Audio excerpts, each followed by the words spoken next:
Hello and welcome to yet another program from the U.S. Embassy in Zambia. This is a podcast, and today on the show we have Bill Stieger and Dr. Sharon Kapambwe, who are going to talk to us about the Pink Ribbon and Red Ribbon campaign.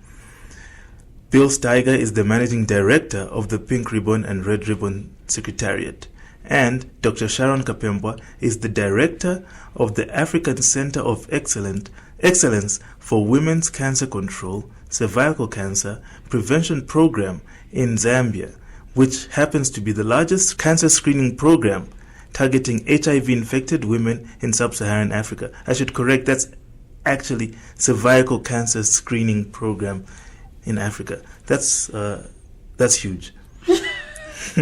That's huge. If here in Zambia we have the largest cervical cancer screening center, then I should commend you for the work you're doing. Thank you so much. Yeah, and I also learned here that you are also a PEPFAR Zambia champion. Yes, I am. Okay, but perhaps we should start with Bill. Bill, would you please tell us a bit about the Pink Ribbon and Red Ribbon initiatives? Sure.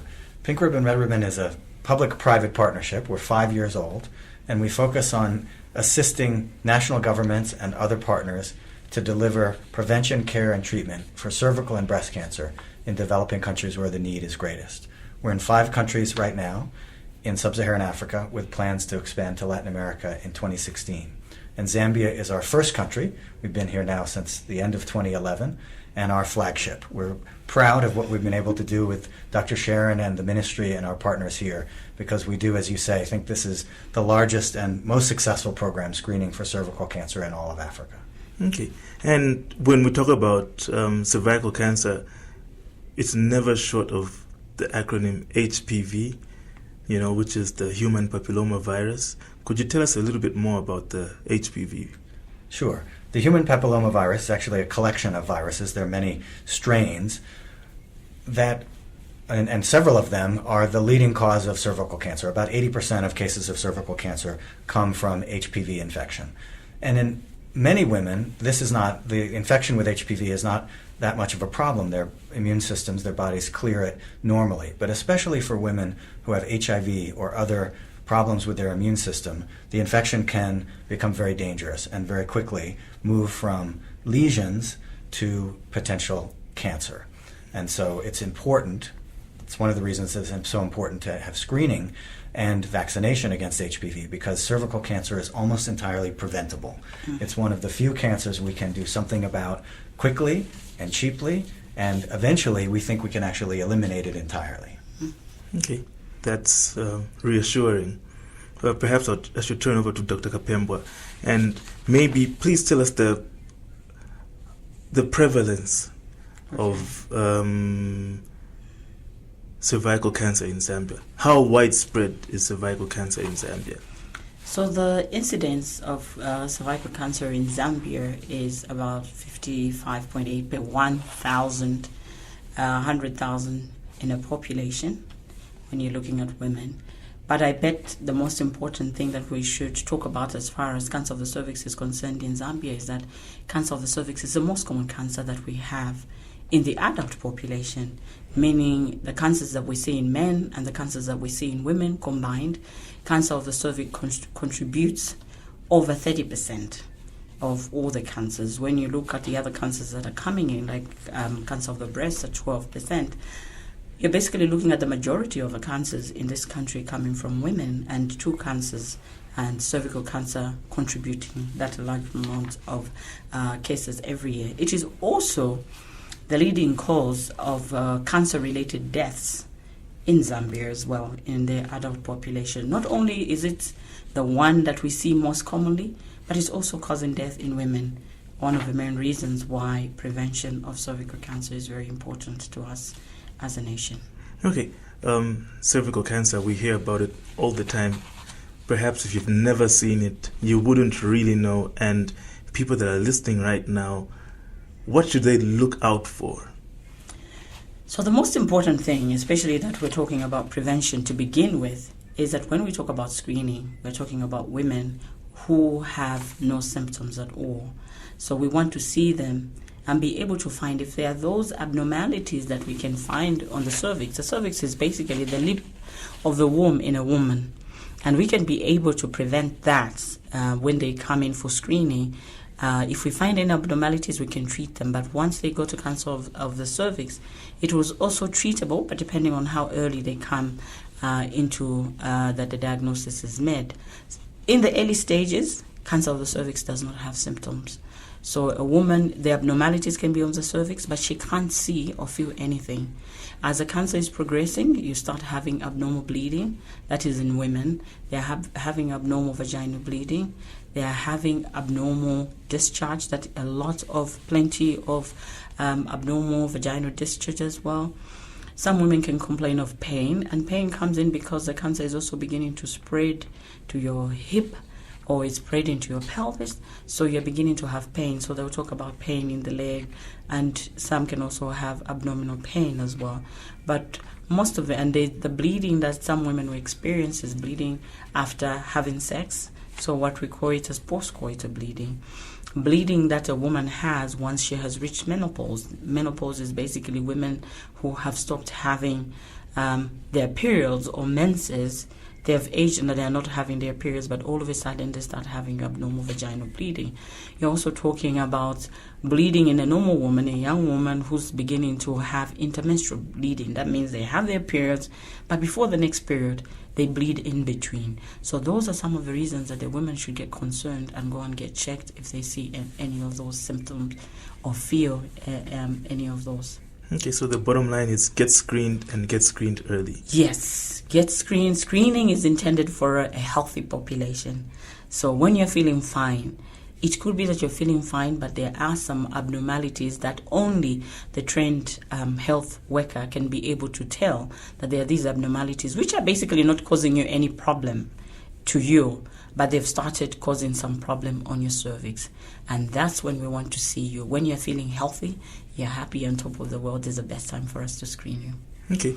And Bill, how's the U.S. government helping Zambia's efforts towards fighting cervical cancer? So I said before that Pink Ribbon Red Ribbon is a public-private partnership. So the public part has two subparts. One is, of course, the government of Zambia, our public partner here, and the other part, financially and technically, is the U.S. government. So here in Zambia, the public part of our partnership is primarily funded by two parts of the U.S. government, the most important one being the U.S. President's Emergency Plan for AIDS Relief, or PEPFAR. So with the various agencies of the U.S. government here, notably the Centers for Disease Control, the Department of Defense, working with our local partners and the government, PEPFAR has contributed $3 million since 2011 towards the screening and treatment of women with cervical cancer in Zambia. And in addition, in September of last year, Ambassador Deborah Birx, who's the U.S. Global AIDS Coordinator, announced a new commitment of $3.5 million more U.S. dollars to Zambia to increase that commitment and to allow us to extend more services and more assistance to the ministry through our partners. That should last for another 3 years or so and allow us to put in place a transition period where ultimately by 2019 or so, the Zambian government should be fully managing and funding these cervical cancer activities that we've helped to start in partnership with the U.S. government and the Zambian government. But the second piece of the U.S. government commitment is also an important one. It's smaller financially, but technically very significant. Our National Cancer Institute in the United States has been helping the ministry on several different fronts, including the Cancer Diseases Hospital, where all of the patients who have cervical cancer get treated in this country, but also then at the ministry, particularly around statistics and data. So the National Cancer Institute has funded the cancer registrar at the ministry, who's the man responsible for helping to answer that question about the numbers that Dr. Sharon referred to. How many cases are there really here of cervical cancer? And then using that data to influence policy. So the U.S. government is our key public sector American partner here in Zambia, and we complement those resources with financing and technical assistance from other private sector partners as well. Okay. Speaking about numbers, Dr. Kapambwe, how many women in Zambia have been screened, and could you also tell us where people can get these screening services? So currently we have screened over 350,000 women in Zambia since inception. Of course, when the numbers were slower, but as we started having pink ribbon, red ribbon coming in from 2011, we have seen an increase in the number of sites that we have set up as well, and an increase in the number of women that are getting screened as well. In terms of sites that we have, the majority of sites that we have in Zambia are supported by the U.S. government, and we have a few NGOs that are probably running a few sites working together with the ministry. But so Pink Ribbon, Red Ribbon, working with the ministry, have the majority, and working with CIDERS, the Center for Infectious Disease Research in Zambia, as one of the major partners that actually started with the Ministry of Health, the program of cervical cancer screening in Zambia. When you're looking at the site, every province now has some screening site. When you look back, by 2012, we probably had about 3 provinces. Right now, we have 10 provinces that are offering screening services. In Lusaka, we have over 12 centers that are offering screening services in the government-operated health facilities with government nurses. We have a province like Mongo, we have Kaoma, we have Sesheke, we have Luapula, we have Sanfia, we have Kawambwa, we have Mansa itself. And when you go to Northern Province, we have Mparakoso and Kasama. Muchinga has Chinsali, and Mpika, the new province. And then when Eastern Province has Katete, Petauke, Lundazi, and Chipata itself. Southern Province has Livingston, Mosutunya, Choma, and we're getting Monze as well, and soon we'll move to Mazabuka. So really, when you look, Copperbelt has Chingola, has Kitwe, has Ndola, has Mpongwe or Luancha as well. So each province that we have, in Northwestern we have Solwezi, we have Kasempa, we have Mwinilunga that is offering the screening services. So basically every central province has Kabwe. They have Serenge. We just opened yesterday Kapiri, and they also have Mumbwa. So we're talking about close over 50 sites that are offering screening services. When you look back at about 2008, we basically had all the sites in Lusaka, and only one site, which was Monze, which was outside Lusaka. When you look at the sites today, we have more sites all over the country. Each province has at least 3 sites that are doing screening. Oh, wow, that's a huge. No wonder we're the most successful. Tell us about HPV. Does it affect men? Definitely. HPV does affect men. Men also can be the reservoir of infection, meaning they can pass on to women. And people always ask, will the women pass it on to men? Yes, we'll probably have the egg chicken story. But at the end of the day, HPV does not affect men in the way that it affects women with cervical cancer.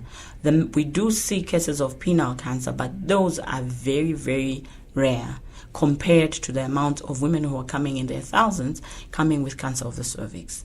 When you look at the statistics at the Cancer Diseases Hospital, you will find that, like I said, close to 40%. It's between 30 to 40% every year.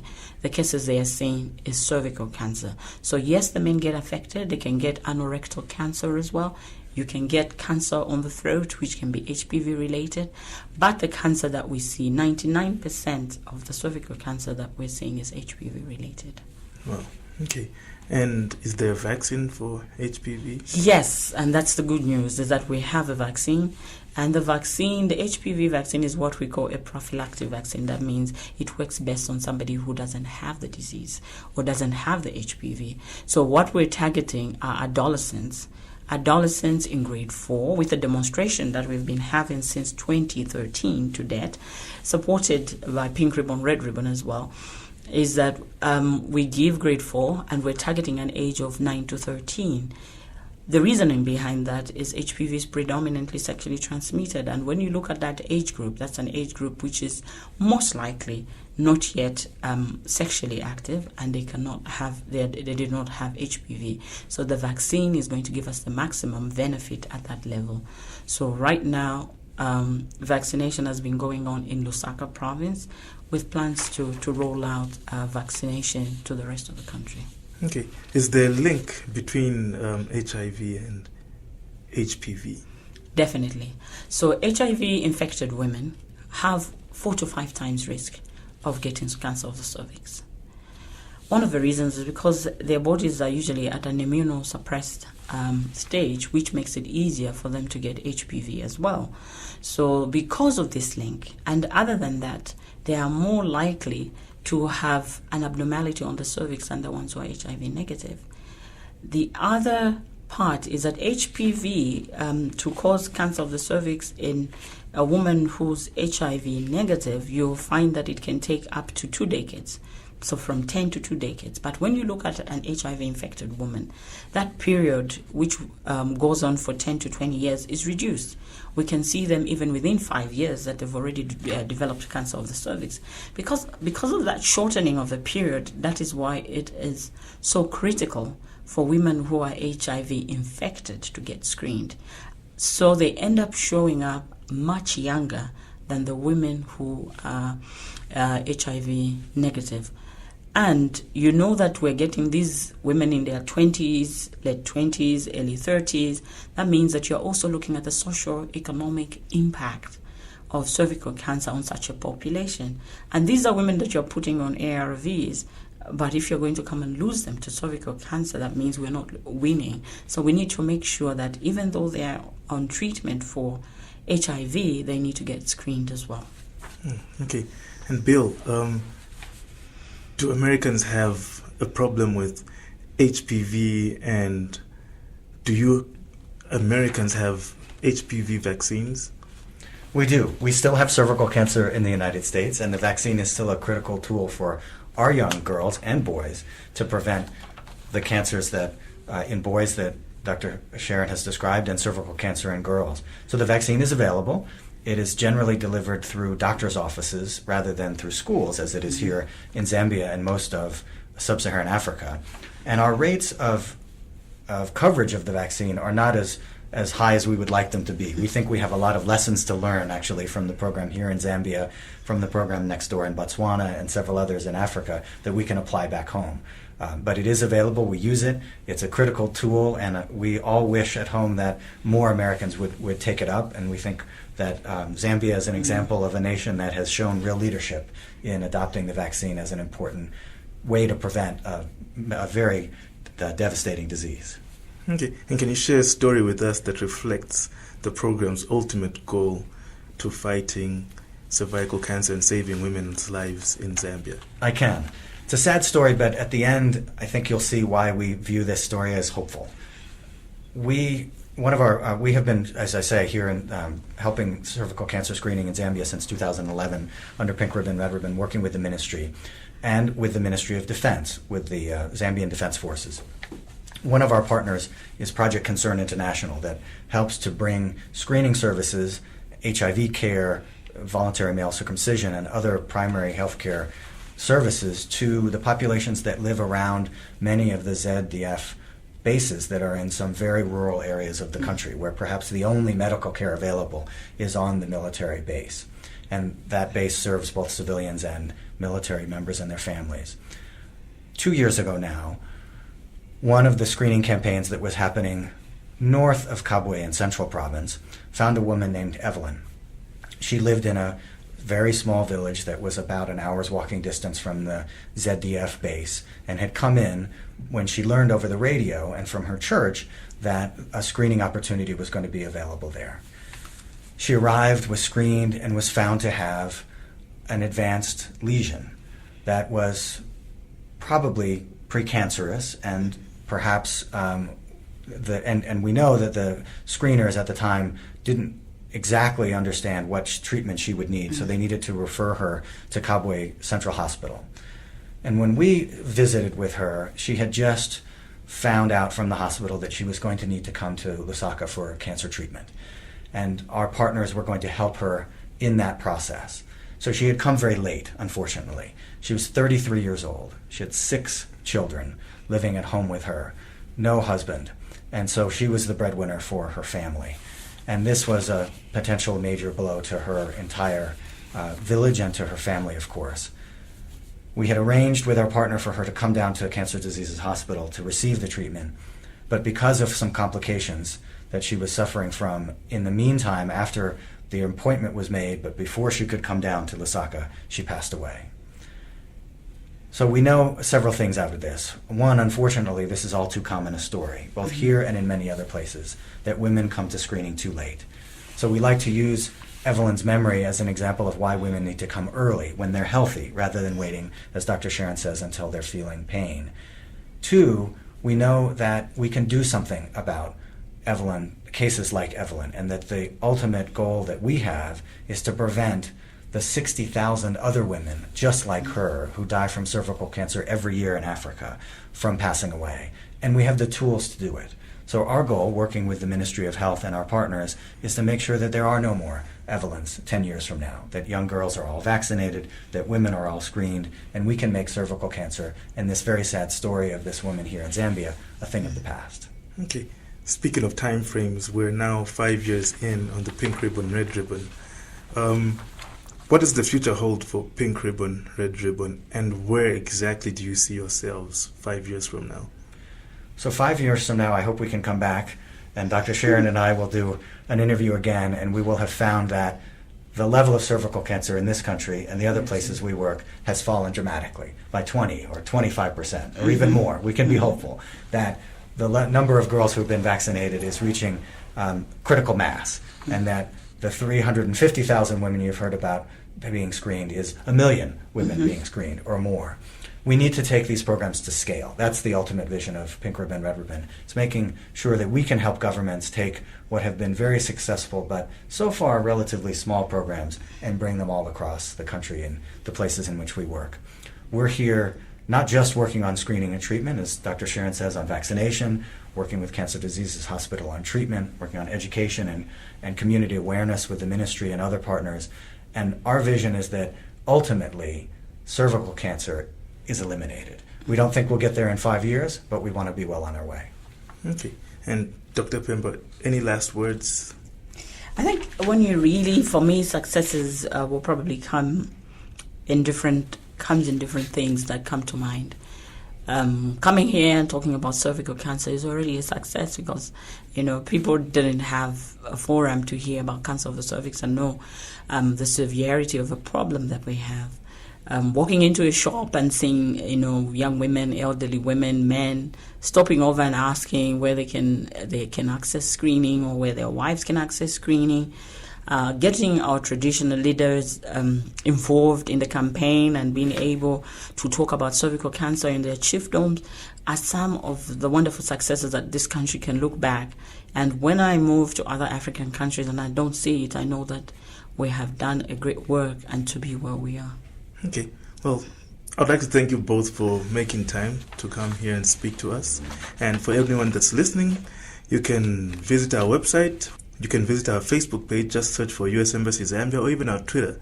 Thank you and goodbye.